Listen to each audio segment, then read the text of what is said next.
We are committed to making sure that this place remains a good community where transnational drug trafficking cannot gain a foothold. Good. Major news today out of Vernon Parish. VPSO, Raid, Fort Polk, and the FBI are touting a major cartel drug bust as, quote, monumental in the fight to stem the flow of drugs and fentanyl into rural communities across Central Louisiana. As our Rob LaPro reports, so far 11 people have been indicted, with some facing life in prison. We will fight the influence of these foreign organizations, and we will not let them gain a foothold in Central Louisiana. We will combat them at their points of origin, at the border, and in our local communities. We will prosecute and investigate any local individual who forms a drug trafficking organization who will move these cartel products. This is the beginning of the end of their ability to push these products in Central Louisiana.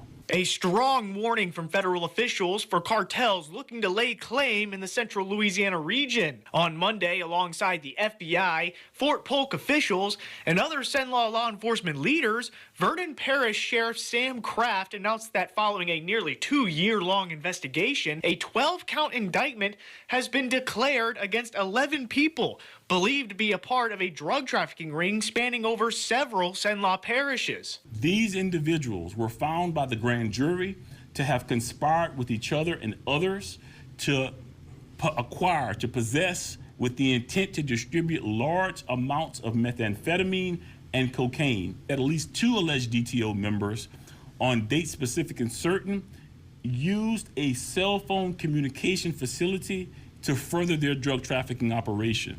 What that means is that they used a telephone or a telephone network that was operating in interstate commerce to further their logistics of their drug trafficking operation. According to officials and newly unsealed court documents, they're accused of attempting to transport over 25 pounds of meth, a kilogram of cocaine, and over 2,000 fentanyl pills.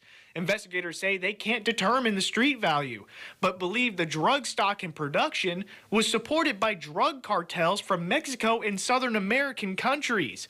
An executive order passed by President Trump in January of 2025 labeled those organizations as terroristic in nature and formed the U.S. Homeland Security Task Force. That task force was tasked with bringing the full investigative and prosecutorial resources of the United States to combat the influence of these foreign cartels. Mexican drug cartels and violent gangs don't limit their activity to the big cities. But you can be sure that we are focused on these drug cartels and violent gangs wherever they are operating all over the country and the world. But where were those drugs going to go? These groups form local drug trafficking organizations, and they move these cartel products into our neighborhoods, sell to our kids, our friends, and our neighbors. Is there any assumption or belief that these drugs may have entered FCC Pollock, which has, of course, been a hot topic for Grant? Yeah, I don't have any proof of that, but I will tell you that I wouldn't be surprised if some of it had planned to be there.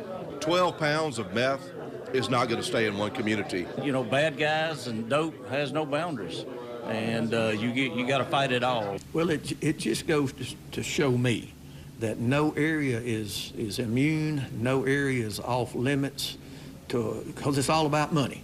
And with the threat of potential drug deaths, officials are calling this indictment nothing short of extraordinary and celebrate it as a prime example of what happens when law enforcement of all levels team up. I'm hoping that the public will see the combined efforts of multiple agencies being involved in what it can do when everybody works together. That was our Rob LaPro reporting. Sheriff Kraft tells us that a sister investigation tied to this indictment is underway and more will be revealed soon.